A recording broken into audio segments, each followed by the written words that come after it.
இந்த ஆணி அமாவாசையோட சிறப்புகள் என்ன? ஆணி அமாவாசைக்கு என்ன செய்யணும், என்ன செய்யக்கூடாது? எதுனாலுமே அந்த விஷயத்தை நீங்கள் பண்ணக்கூடாது. உங்களுக்கு ரொம்ப இம்பார்ட்டன்ட் இல்லை போய் நம்ம பண்ணி ஆகணும்னா ஜஸ்ட்டு ஒரு நாள் முன்னாடி வாங்குங்க. இல்லை முடிஞ்சு 1 மணி நேரம் கழிச்சு கூட நீங்கள் இந்த 2 மட்டும் நன்றி பொழுது நீங்கள் சமைக்கிற நீங்கள் சாப்பிட்றதுலையோ சரி, இல்லை தானமாக கொடுக்குறதுலையும் சரி, இந்த 2 மட்டும் நீங்கள் தயவு செஞ்சு ஒரு வலைக்கு நீங்கள் ஒரு வலைக்கு சேஃப் ஜூனில் இருப்பீங்க. உங்களுக்கே நாளைக்கு ஒரு சின்ன ஒரு இன்சிடெண்ட்டில் கூட ஒரு செகண்ட் நீங்கள் தப்பிக்கலாம்.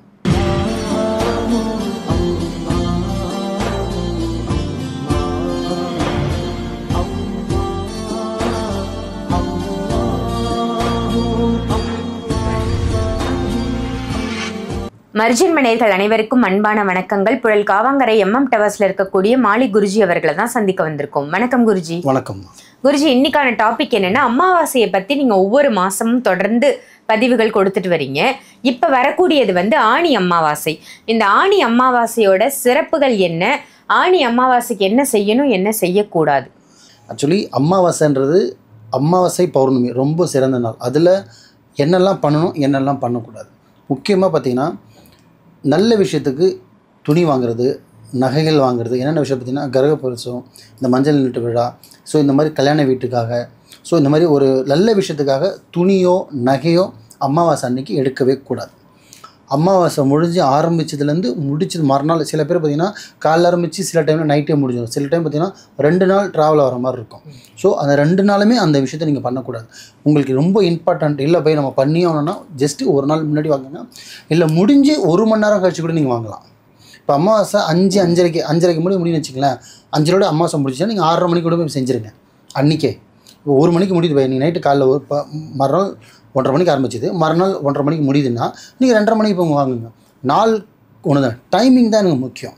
ஸோ அந்த நல்ல விஷயத்துக்கு அமாவாசை அன்றைக்கி இந்த நகை வாங்குறது, துணி வாங்குறது, பூமி பூஜை போடுறது, புரியுதுங்களா? 2வது பார்த்திங்கன்னா வீடு கர்ப்பப்பிரவேசம் பண்ணுறது பண்ண மாட்டாங்க, பட் பண்ணக்கூடாது. 2வது பார்த்திங்கன்னா சில பேர் இடம் ரிஜிஸ்டர் பண்ணுறது, சரிங்களா? வாகனம் வாங்குறது, இதெல்லாம் பார்த்திங்கன்னா சில பேர் செய்யலான்னு சொல்லுவாங்க. ஆனால் அந்த கருநாள்ன்றதை மேக்ஸிமம் 99% செய்யக்கூடாது. இருள் நாள்ன்றதால என்ன ஆகும்னா முடிய ஆரம்பிக்கும் தவிர துவங்காது, இருளாயிடும். ஸோ என்ன பார்த்தா சொல்கிறது, இருட்டில் முடி அப்படியே பிளாங்காக இருக்கிற மாதிரி இருக்குமே தவிர ஸ்டார்ட் ஆகாது. ஸோ அதனால் வளர்ச்சின்றது பெருசாக இருக்காது, ஒன்றும் ஆகாது. ஐயோ அமாவாசைக்கு வாங்கிட்டோம் நம்ம, இதுக்கு எதனா பிரச்சனை இருக்கான்னு கேட்டால் அப்படி கிடையாது. தெரியாமல் செய்கிறது தவறு கிடையாது, அது தெரியாமல் பண்ணுறது, அதை நீங்கள் விட்டுடலாம். இனிமேல் இந்த வீடியோவை பார்த்துட்டாது கொஞ்சம் உங்களை மாற்றிக்கிங்க. ஸோ இந்த முக்கியமான இந்த 4 விஷயம், இடம் ரிஜிஸ்டர் பண்ணுறது, நகை வாங்குறது, துணி வாங்குறது, ஸோ இந்த மாதிரி வாகனம் ரிஜிஸ்டர் பண்ணுறது, இல்லை இப்போ ஷோரூமில் போய் வாங்குறது, பார்க்கலாம், விசாரிக்கலாம். ஆனால் பணம் கொடுத்து வாங்கி வீட்டுக்கு எந்த ஒரு பொருளும் கொண்டு வராதிங்க அந்த நாட்களுக்கு. ஸோ முக்கியமான விஷயம். இப்போ இதில் அடுத்தது பார்த்திங்கன்னா உணவுன்றது 2வது ஒரு முக்கியமான விஷயம். ஏன்னா சில பேர் இறந்தவங்களுக்கு படையல் போடுவாங்க முன்னோர்கள். ஏன்னா அமாவாசைன்றது முக்கியமானது எதுக்கு முன்னோர்களுக்கு செய்கிறது தான் அந்த நாளே முக்கியமான ஒரு நாள்.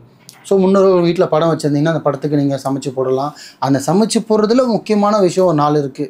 என்னென்னு பார்த்தீங்கன்னா அமாவாசையில் கீரை வகைகள் செய்யவே கூடாது.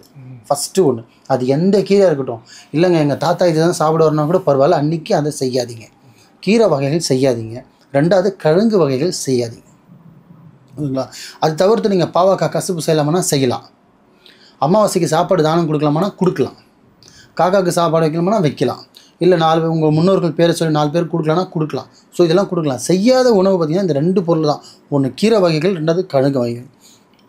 இந்த 2 மட்டும் நன்றி பொழுது நீங்கள் சமைக்கிற நீங்கள் சாப்பிட்றதுலையோ சரி, இல்லை தானமாக கொடுக்குறதுலையும் சரி, இந்த 2 மட்டும் நீங்கள் தயவு செஞ்சு சேர்க்காதீங்க. ஸோ இதெல்லாமே நீங்கள் கொஞ்சம் உங்களை மாற்றிக்கிட்டிங்கன்னா, ஃபஸ்ட்டு நீங்கள் முதல்ல அமாவாசை அன்றைக்கி எல்லா நாளும் கோயிலுக்கு போகிறவங்க ஃபஸ்ட்டு மெயினாக ஒன்று சொல்லிடுறேன், எல்லா நாளும் கோயிலுக்கு போகிறது நம்மளோட கடமை. நம்மளுக்கு நான் கொடுத்த ஒரு கடமைகள் தான். நம்ம இஸ்லாத்தில் இருக்கோம், தொழுகிறோம். இந்துவாவில் பார்த்திங்கன்னா கோயிலுக்கு போவாங்க. ஆனால் இந்த அமாவாசை பௌர்ணமி, இது முக்கியமாக இந்த அமாவாசை பார்த்திங்கன்னா 100% பக்கத்தில் இருக்க ஒரு சின்ன ஒரு பிள்ளையார் கோயிலுக்காவது தயவு செஞ்சு போயிட்டு வாங்க.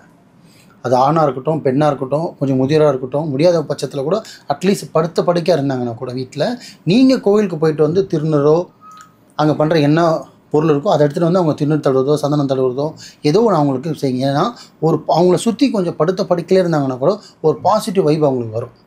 இப்போ ஒரு கோயிலில் போய்னா விபூதி கொடுப்பாங்க, ஸோ நிறைய பொருள் இருக்கும், அதை எடுத்து கூட நீங்கள் அவங்க கட்டலாம். இல்லை ஒரு தர்காவுக்கு போனால் கயிறு கொடுப்பாங்க, தண்ணி ஓதியத்தும் கொடுக்கலாம். ஸோ இது பண்ணும்போது அவங்க உடல் உபாதைகள் கொஞ்சம் கம்மியாக ஆரம்பிக்கும்.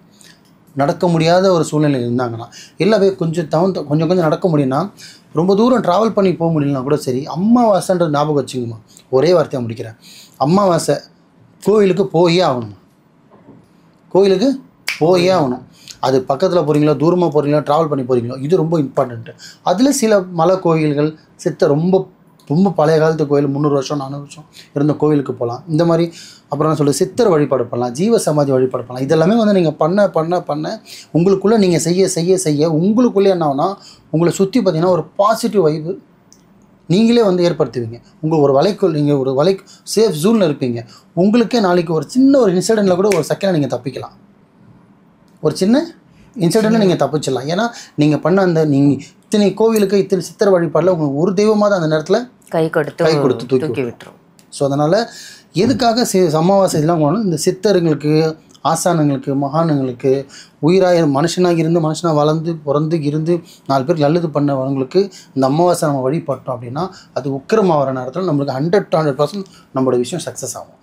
அதுக்காக தான் மாந்திரிகத்துக்கு ஒரு முதல் நாள் பார்த்திங்கன்னா அமாவாசை, 2வது பௌர்ணமி. ஸோ இந்த அமாவாசை இந்த விஷயம் பண்ணுங்கள், இதை மட்டும் பண்ணாதீங்க. இதை மட்டும் நீங்கள் அமாவாசை கரெக்டாக பண்ணுங்கள். உங்களுக்கே பார்த்தீங்கன்னா ஒரு 2-3 அமாவாசைக்குள்ள மாற்றங்கள் 100% தெரிய வரும் இன்ஷா அல்லாஹ்.